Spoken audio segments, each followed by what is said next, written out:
الحمد لله رب العالمين،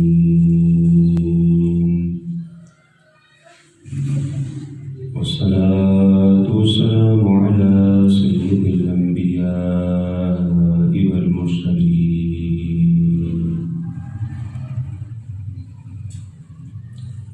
أما بعد فقد قال النبي صلى الله عليه وسلم: من كنت نبيا وآدم بين الماء والدين. أجمل الأجملين وأكمل الأكملين سيدنا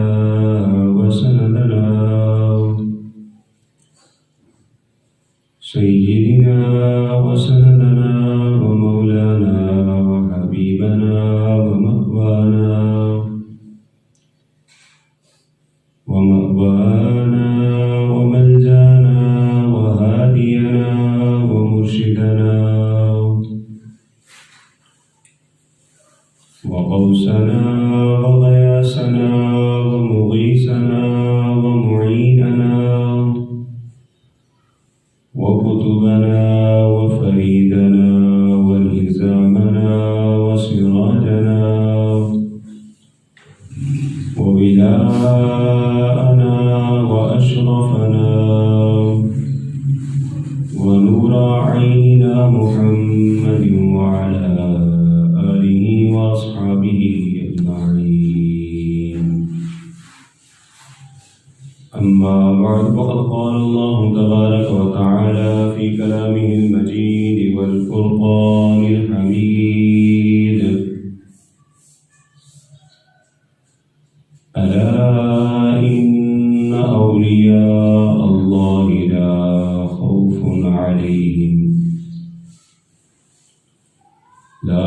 خوف عليهم ولا هم يحزنون.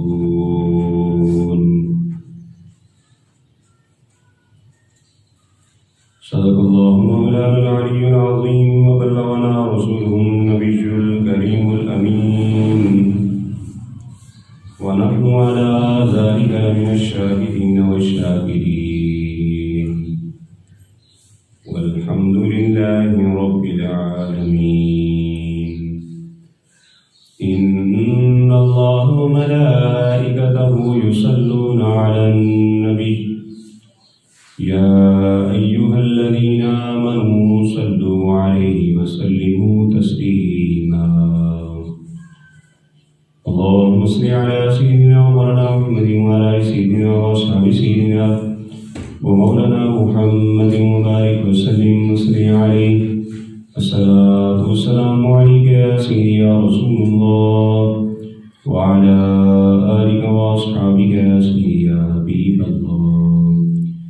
الصلاة والسلام عليك يا سيدي يا رحمة للعالمين، وعلى آلك وأصحابك يا خاتم النبيين. مولاي صل وسلم دائما أبدا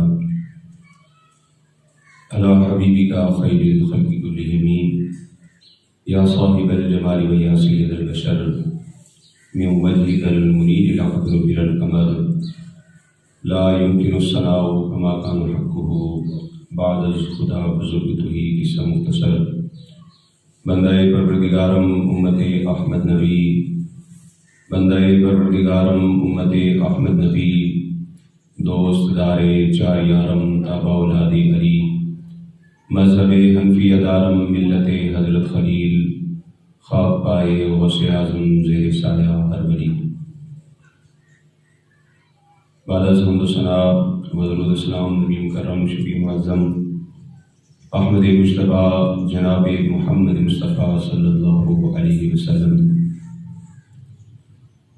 معزز محتشم سامعین وقار، یہ مبارک اور مطہر مہینہ رجب المرجب شریف کا مہینہ ہے، جس کے بارے میں آقا کریم صلی اللہ علیہ وسلم نے ارشاد فرمایا کہ رجب اللہ کا مہینہ ہے، شعبان میرا مہینہ ہے، اور اور رمضان میری امت کا مہینہ ہے۔ اور آقا کریم صلی اللہ علیہ وسلم خود یہ دعا فرمایا کرتے تھے رجب شریف کے آتے ہی کہ اللہم بارک لنا فی رجب و شعبان وبلغنا فی رمضان۔ اے اللہ ہمارے لیے رجب اور شعبان میں برکتیں عطا فرما اور ہمیں خیر و عافیت سے رمضان شریف میں داخل فرما۔ رجب المرجب کا پہلا اشرا خواجہ خواجگان حضرت خواجہ معین الدین چشتی اجمیری رحمۃ اللہ تعالی علیہ آپ کے ساتھ منسوب ہے، اور اس ماہ کا دوسرا مہینہ حضرت سیدنا علی المرتضیٰ کرم اللہ تعالی وجہہ الکریم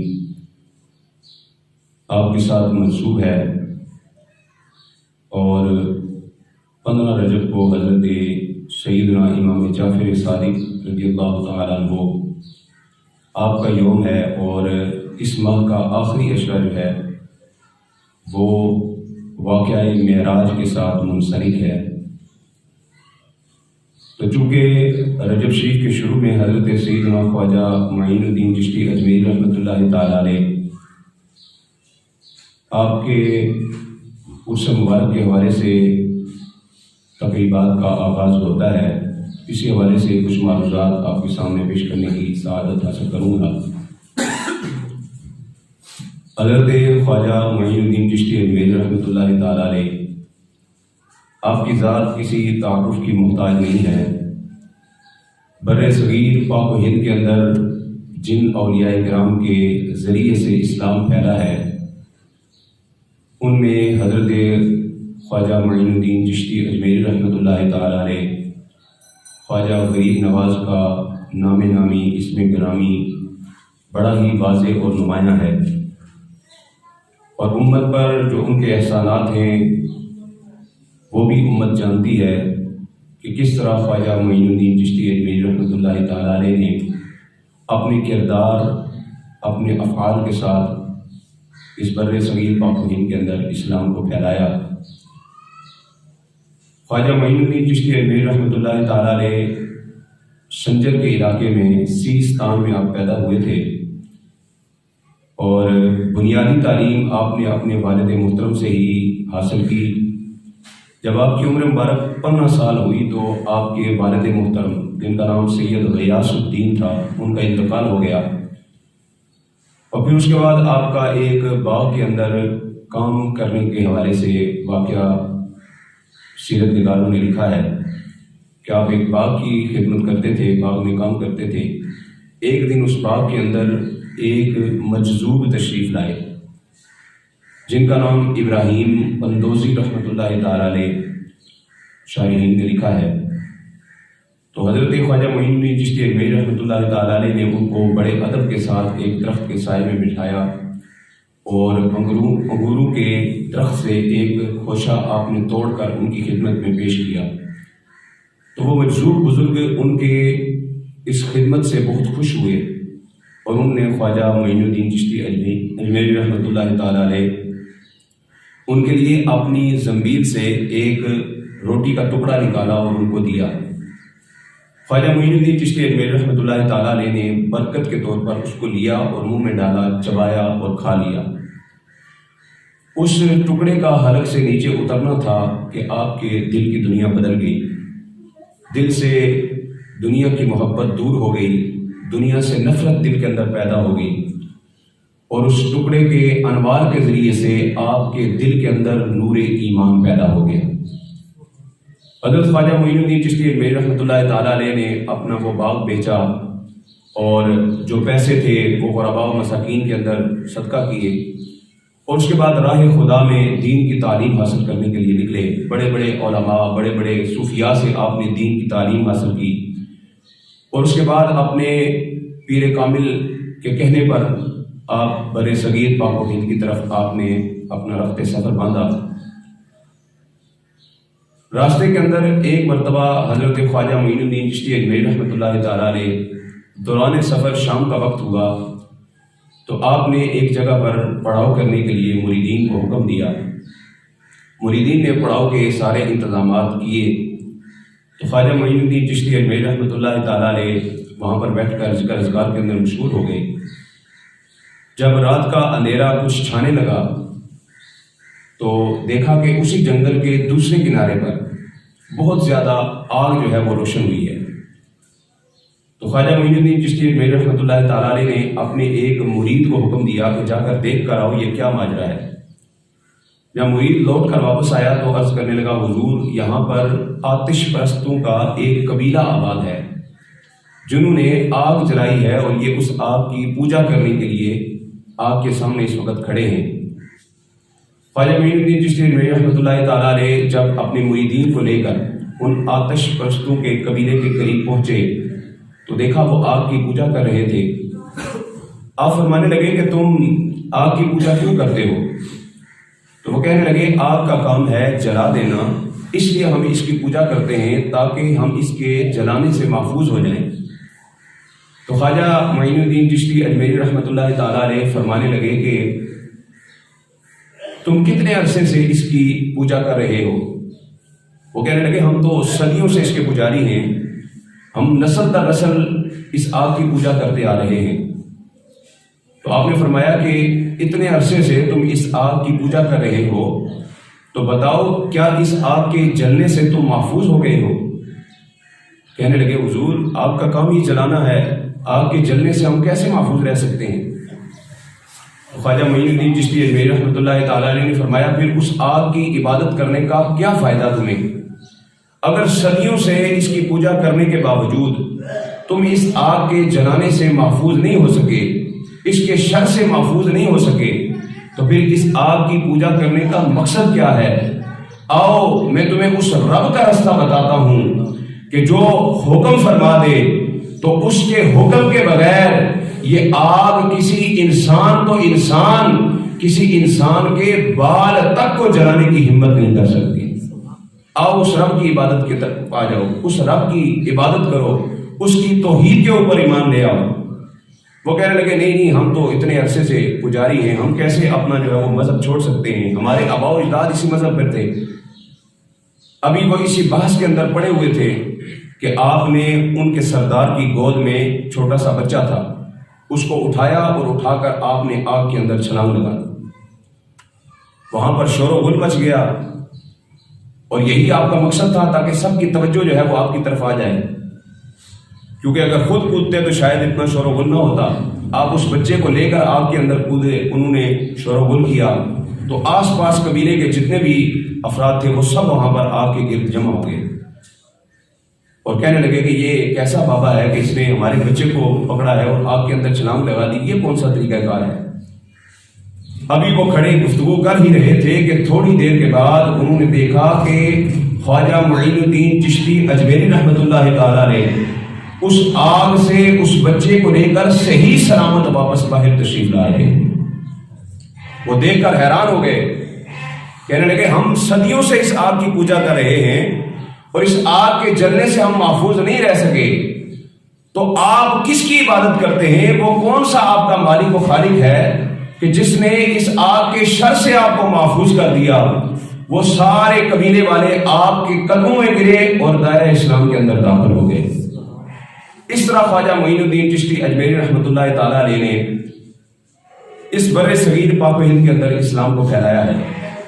اور جب آپ اجمیر شریف کے اندر پہنچے اور جا کر اجمیر شریف میں آپ نے پڑاؤ ڈالا، اپنا خیمہ لگایا، تو وہاں جہاں پر آپ نے خیمہ لگایا تھا اس کے قریب ہی ایک عورت کا گھر تھا جس کا ایک ہی بچہ تھا۔ وہ بچہ اجمیر شریف سے باہر کہیں تعلیم حاصل کرنے کی غرض سے گیا ہوا تھا۔ کچھ عرصے کے بعد جب وہ نوجوان واپس لوٹ کر آیا، اس نے دیکھا یہ خیمے لگے ہوئے ہیں، تو اپنی والدہ سے پوچھا کہ کیا وجہ ہے، یہ خیمے لگانے والے لوگ کون ہیں؟ انہوں نے کہا یہ مسلمان ہیں۔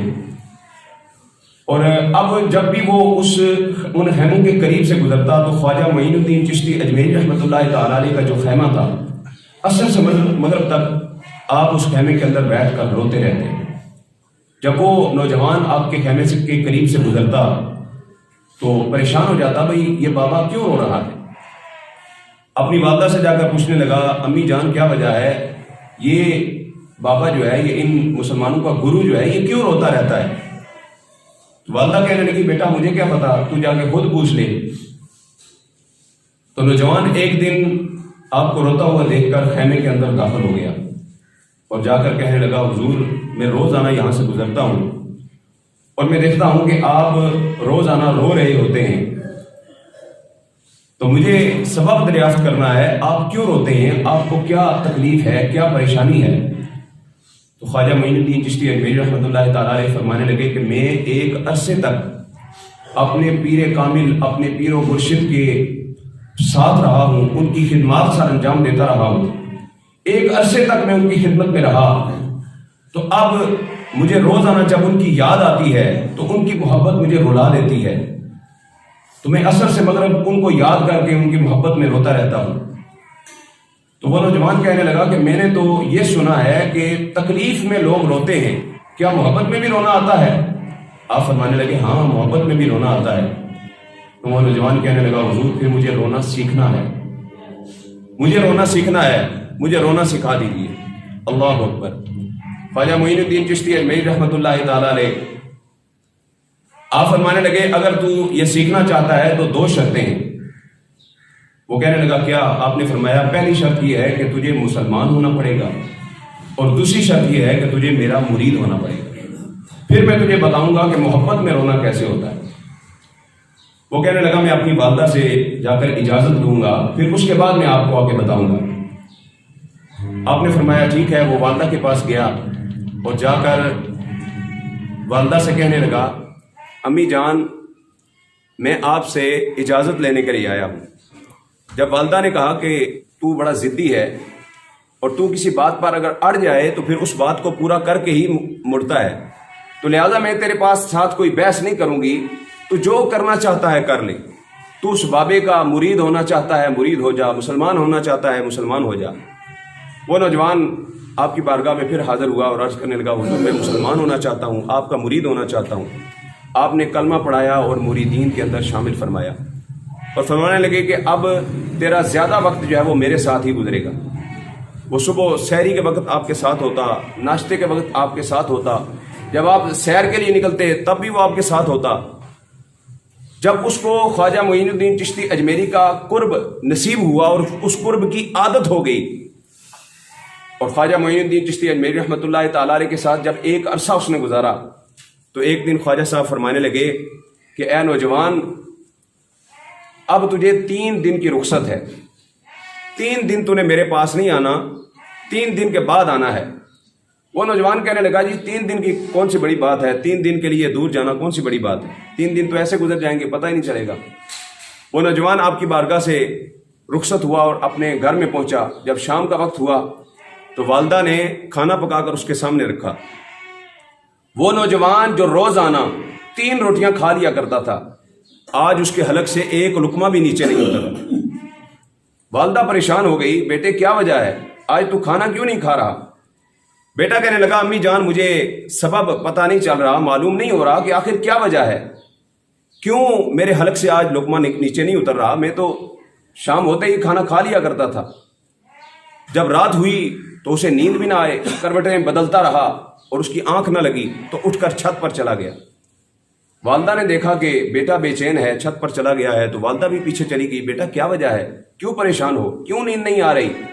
امی جان پتہ نہیں، شام ہوتے ہی کھانا کھا کے میں سو جایا کرتا تھا، مگر آج عجیب کیفیت ہے، نہ مجھے بھوک لگتی ہے، نہ پیاس لگتی ہے، نہ نیند آتی ہے، جا امی تو جا کے سو جا۔ ماں نیچے آئی اور جب بیٹا بے چین ہو تو ماں کو کہاں نیند آتی ہے، ماں بھی جاگتی رہی، بیٹا بھی جاگتا رہا۔ جب رات کا 3را پہر آیا تو بیٹا پھوٹ پھوٹ کر رونا شروع ہو گیا، بیٹا پھوٹ پھوٹ کر رونا شروع ہو گیا۔ بیٹے کی آہوں کی آواز ماں تک پہنچی، دوڑ کر پھر چھت پر پہنچی، بیٹا کیا ہوا ہے؟ اماں مجھے پتہ چل گیا ہے کہ مجھے کیا تکلیف ہے، مجھے کیا پریشانی ہے، مجھے معلوم ہو گیا ہے، اے امی جان مجھے پتہ چل گیا ہے کہ میری راتوں کی نیند کیوں اڑ گئی ہے، میری پیاس کیوں ختم ہو گئی ہے، مجھے بھوک کیوں نہیں لگ رہی، میرے دل کے اندر بے چینی کیوں ہے۔ ماں نے کہا بیٹا بتا تیری پریشانی کیا ہے؟ میں تیری پریشانی کو دور کر دوں گی۔ بیٹا کہنے لگا امی میری پریشانی یہ ہے کہ مجھے خواجہ معین الدین چشتی اجمیری سے محبت ہو گئی، مجھے معین الدین سے محبت ہو گئی ہے، اب ان کی جدائی میں برداشت نہیں کر سکتا۔ انہوں نے مجھے 3 دن اپنی بارگاہ میں حاضر ہونے سے روک دیا ہے، لیکن میں ایک رات بھی ان کے بغیر گزار نہیں سکتا۔ اے امی جان جاؤ، جا کر ان سے کہو کہ مجھے آنے کی اجازت دے دیں۔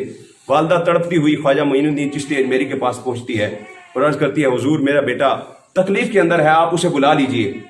فرمایا کہ 3 دن کا میں نے اسے کہا تھا، ابھی تو پہلی رات گزری ہے۔ آپ نے گویا فرمایا کہ ابھی تو ابتدائے عشق ہے، ہوتا ہے کیا، آگے آگے دیکھ ہوتا ہے کیا، ابھی اسے آنے کی اجازت نہیں ہے۔ وہ والدہ پھر جب لوٹ کر گئی تو بیٹا کہنے لگا امی جان اگر اب انہوں نے مجھے اجازت نہ دی تو میں مر جاؤں گا، اگر مجھے زندہ دیکھنا چاہتی ہو تو ان سے اجازت لے کر آؤ۔ والدہ پھر بھاگتی ہوئی خواجہ معین الدین چشتی اجمیری کے پاس پہنچتی ہے اور عرض کرتی ہے حضور میرا بیٹا مر جائے گا، آپ اسے اجازت دے دیجیے۔ تو خواجہ معین الدین چشتی اجمیری فرمانے لگے کہ ماں اگر خواجہ اویسے کرنی کی بھی ہو تو اطاعت کا حکم ہوتا ہے، تو لہٰذا اب تیری بات نہیں ٹالوں گا، جا اسے جا کر بھیج دے۔ پیغام ملتے ہی وہ نوجوان دوڑتا بھاگتا ہوا خواجہ صاحب کی چوکھٹ پر پہنچا۔ جب وہ آپ کے دربار میں پہنچا تو آپ مسند تدریس پر تشریف فرما تھے اور مریدین کو دین کا علم سکھا رہے تھے۔ جو ہی وہ دروازے پر پہنچا تو خواجہ معین الدین چشتی اجمیری رحمۃ اللہ تعالی علیہ نے نگاہوں کو اٹھا کر اس کے چہرے پر ڈالا۔ جو ہی خواجہ صاحب کی نظر اس کے چہرے پر پڑی وہ نوجوان دھاڑے مار مار کے رونا شروع ہو گیا۔ اللہ اکبر، تجھ کو نازاں ہے کہ بدلا ہے زمانے نے تجھے، مرد وہ ہیں جو زمانے کو بدل دیتے ہیں۔ خواجہ معین الدین چشتی اجمیری رحمۃ اللہ تعالی علیہ مسکرا کر فرمانے لگے اے نوجوان اب پتہ چلا محبت میں کیسے رونا آتا ہے، اب پتہ چلا محبت میں کیسے رونا آتا ہے۔ وہ دوڑ کر آپ کے قدموں میں گرا، رونا شروع ہو گیا، وہ بھی رو رہا ہے، خواجہ صاحب بھی رو رہے ہیں اور جتنے مریدین ہیں سب رو رہے ہیں، سب کی آنکھیں آنسوؤں سے تر ہیں۔ پھر خواجہ معین الدین چشتی اجمیری رحمۃ اللہ تعالی علیہ فرمانے لگے اے نوجوان بتا رات کو کھانا کھایا ہے؟ کہنے لگا حضور نہیں کھایا۔ آپ نے فرمایا سنگیا میں نے بھی کھانا نہیں کھایا۔ فرمایا رات کو سویا ہے؟ وہ کہنے لگا حضور نہیں۔ آپ نے فرمایا نیند مجھے بھی نہیں آئی۔ اللہ اکبر، یہ اولیاء کرام، یہ صوفیاء کرام کہ جو اپنے کردار کے ذریعے سے امت کی تقدیر بدل دیا کرتے تھے، ان اولیاء کاملین نے صحیح طریقے سے دین کی تبلیغ اگر نہ کی ہوتی تو آج بر صغیر پاک و ہند کے اندر ہمارے پاس اسلام نہ پہنچا ہوتا۔ ان اولیاء کاملین کی سیرت پر ہی چلنا ہمارا نقش ہونا چاہیے، کیونکہ ان اولیاء کاملین کے ذریعے سے بر صغیر پاک و ہند کے اندر اسلام پھیلا ہے۔ یہاں پر کوئی نبی تشریف نہیں لائے، اس لیے یہاں کا رہنے والوں کو تمام اولیاء کرام سے بہت زیادہ محبت ہے۔ اور آج بہت سارے لوگ ہیں جن کا طریقہ یہی ہے کہ وہ اللہ والوں سے کسی نہ کسی طریقے سے لوگوں کو دور کرنے میں لگے ہوتے ہیں۔ ان طاقتوں نے پہلے بیت المقدس کو بدنام کیا، وہاں پر برائی کے اڈے آباد کیے گئے، شراب کے اڈے جو ہیں وہ آباد کیے گئے، حتیٰ کہ لوگ اس بیت المقدس پہلے قبلے کی طرف جب جاتے تھے سفر کرنے کے لیے تو برائی کا ارادہ ذہن کے اندر لے کر جاتے تھے۔ اسی طرح آج ہمارے اولیاء کے مزارات کے اوپر جتنی بھی فحاشی و عریانی ہے، جتنی بھی رقص و سرور کی محفلیں سجائی جاتی ہیں، یہ ڈول باجے اور آج کل کی بے حیائی والی طرزوں پر پڑی جانے والی قوالی، یہ تمام جو ہے یہ فحاشی و عریانی کا حصہ ہیں، اور ان کا فقط مقصد یہی ہے کہ اولیاء کرام کے مزارات سے حضور کی امت کو دور کر دیا جائے۔ اس لیے آج مزارات کے اوپر فحاشی و عریانی کو پھیلایا جاتا ہے۔ اعلیٰ حضرت فاضل بریلوی رحمۃ اللہ تعالی علیہ سے پوچھا کہ آپ بتائیں نوجوان عورت کا مزارات پر جانا کیسا ہے؟ تو آپ نے فرمایا جوان عورت کا مزار پر جانا بالکل حرام ہے۔ حضور صلی اللہ علیہ وسلم کے روزے کے علاوہ کسی اور مزار پر جانا عورت کے لیے بالکل درست نہیں ہے۔ آج سے 1 صدی پہلے اعلیٰ حضرت فاضل بریلوی رحمۃ اللہ تعالی علیہ نے یہ فتویٰ جاری کیا تھا۔ 2 طرح کے طبقے اس وقت مسلمانوں کے اندر بن چکے ہیں۔ ایک وہ ہے جو اصل کی تلاش کے اندر نقل کے پیچھے بھاگتا پھرتا ہے، اصل ولی کامل ڈھونڈنے کے بجائے کسی نے بھی گلے کے اندر جو ہے وہ تسمیاں ڈال لی اس کو پیر مان لیتا ہے، کسی نے بال بڑھا دیے اس کو پیر مان لیتا ہے، کوئی 1 مہینہ غسل نہیں کرتا اس کو پیر مان لیتا ہے، کوئی گلے کے اندر تالے ڈال لیتا ہے اس کو پیر مان لیتا ہے، کسی نے کسی درخت پر جھنڈا گاڑ دیا اس کو پیر مان لیتے ہیں۔ اور اسی جہالت کے سبب صحیح اولیاء کاملین کے مزارات کی تقدس پامال ہو رہا ہے، اور لوگ وہاں پر جا کر جو ہے وہ چکر لگاتے ہیں۔ ہمارے صحابہ کے اندر ایک بزرگوں کا مزار ہے پیر جندہ، وہاں پر جن بچوں کو پیشاواں ہو جاتا ہے نا، ان کو وہاں پر جا کر غسل دلایا جاتا ہے مزار کے پانی سے، تو اللہ تبارک و تعالیٰ شفا عطا فرما دیتا ہے۔ تو یہ اس ولی کامل کی کرامت ہے، ان کے صدقے سے لوگ شفا پاتے ہیں۔ لیکن ایک مرتبہ میں نے وہاں پر حاضری کا شرف پایا تو میں نے دیکھا کہ غسل دلانے کے بعد مائیں جو ہیں وہ اپنے بچوں کو کہتی ہیں کہ یہ جو 7 درخت ہے نا، اس کے ساتھ 7 چکر لگاؤ۔ اس درخت کے گرد 7 چکر لگوائے جاتے ہیں بچوں کو، پھر اس کے اوپر جو اس نے جو جسم پر کپڑے پہنے ہیں وہ اتروا کر اس درخت کے اوپر ڈال دیے جاتے ہیں۔ میں نے دیکھا تو پریشان ہوا، بھئی یہ کیا ماجرا ہے؟ تو مجھے کسی نے بتایا جی یہ منت پوری کرنے کا طریقہ یہی ہے کہ غسل دلانے کے بعد اس درخت کے گرد 7 چکر لگوائے جائیں بچے کو، پھر بچے کو شفا ملتی ہے۔ اور کپڑے اوپر کیوں ڈالے جاتے ہیں جی؟ جو کپڑے پہن کے آئے گا وہ اوپر ڈالے جائیں گے درخت کے اوپر، وہ وہیں پر پڑے پڑے پھٹ رہے ہیں، ضائع کیے جا رہے ہیں۔ تو یہ عجیب لوگوں کے ذہنوں کے اندر جو ہے وہ توہمات پڑتی جاتی ہیں۔ اعلیٰ حضرت فاضل بریلوی رحمۃ اللہ تعالیٰ علیہ سے جب پوچھا گیا مزارات کے چکر لگانے کے حوالے سے، تو اعلیٰ حضرت فاضل بریلوی رحمۃ اللہ تعالیٰ علیہ نے ارشاد فرمایا تعظیم کی غرض سے صرف بیت اللہ کعبۃ اللہ یہ تعظیم رکھتا ہے کہ اس کا طواف کیا جائے، اس کے علاوہ کوئی ولی کامل بھی ہو اس کے مزار کا طواف کرنا بالکل درست ہی نہیں ہے، بالکل جائز نہیں ہے۔ فتاوی رضویہ اٹھا کر دیکھیے، اعلیٰ حضرت فاضل بریلوی رحمۃ اللہ تعالیٰ علیہ نے شدید طریقے سے اس کو منع فرمایا ہے۔ اعلیٰ حضرت کے دور سے یہ جہالتیں چلی آ رہی ہیں اور آج اس قدر امت کے اندر مگن ہو چکی ہیں کہ لوگوں کو نہیں پتا کہ صحیح کامل طریقے سے اولیاء کاملین کے مزارات پر جانے کا طریقہ کیا ہے۔ ایک طبقہ تو وہ ہے کہ جو اصل کی تلاش میں نقل کے پیچھے مارا مارا پھرتا ہے، اور دوسرا طبقہ وہ ہے جو نقل سے دھوکہ کھاتا ہے تو اصل سے بھی بدظن ہو جاتا ہے، جو 2 نمبر پیروں سے ڈبے پیروں سے جو دھوکے کھاتے ہیں اور پھر اصلی اولیاء کرام کا بھی انکار کر دیتے ہیں۔ جو اللہ تبارک و تعالیٰ کے حقیقی اور کامل اولیاء کرام ہیں ان کی ولایت کا انکار کرنا یہ ہمارے عقیدے کے اندر نہیں ہے، کیونکہ ہمیں اگر اس برے صغیر پاک و ہند کے مسلمانوں کو اسلام ملا ہے تو ان اولیاء کاملین کے صدقے سے ملا ہے۔ یہاں پر کوئی بھی نبی نہیں آیا، یہ اگر اسلام پھیلا ہے تو خواجہ معین الدین چشتی اجمیری کے صدقے سے پھیلا ہے، اگر یہاں پر اسلام پھیلا ہے تو داتا علی حجویری کے صدقے سے پھیلا ہے، پیر میر علی شاہ صاحب کی وجہ سے پھیلا ہے، بابا کرم شاہ بخاری سخی سلمان پارس کی وجہ سے پھیلا ہے۔ ان اولیاء کاملین کے مزارات پر اگر یہ فحاشی و عریانی کی جائے گی تو آنے والی امت جو ہے وہ یقیناً اتنی بدظن ہو جائے گی کہ وہ اولیاء کرام کو ماننے سے ہی انکار کر دے۔ آخری بات کر کے بات کو ختم کرنے لگا ہوں۔ ابھی اپریل کے اندر آپ کو پتا ہے یہاں بابا کرم شاہ بخاری اتنے بڑے ولی کامل کے مزار کے اوپر عرس ہوتا ہے، اور یہاں پر جو فحاشی عریانی اور جو رقص و سرور کی محفلیں ہوتی ہیں، مجھ سے زیادہ وہ آپ ان چیزوں کو جانتے ہیں، لیکن ضرورت اس امر کی ہے کہ اولیاء کرام جتنے بھی ہیں، یہ بھی اور دیگر جتنے بھی اولیاء کاملین کے مزارات ہیں، وہاں سے اس فحاشی و عریانی کو دور کیا جائے تاکہ اولیاء کرام کا صحیح فیض امت تک پہنچے اور امت صحیح طریقے سے اولیاء کاملین کے فیض سے مستفید ہو کر اپنی زندگی بسر کر سکے۔ اس لیے اگر کوئی لوگ ایسے ہیں جو ایسے لوگوں تک جن کی رسائی ہو جو ان چیزوں کو روک سکتے ہوں، ہم تک تو اتنا ہی فرض ہے کہ ہم یہ بات کریں، بات کرنا یہ ہمارے اوپر لازم تھا، وہ ہم نے کر دیا، لیکن جو لوگ ان چیزوں کے اندر شامل ہیں ان کو روکنا، جس کی اس تک رسائی ہو اس پر لازم ہے کہ وہ لازمی اس میں اپنا اپنا کردار ادا کرے۔ اللہ تبارک و تعالیٰ اولیاء کاملین کی سیرت پر ہمیں چلنے کی توفیق عطا فرمائے۔ باخر دعوانا ان الحمد للہ۔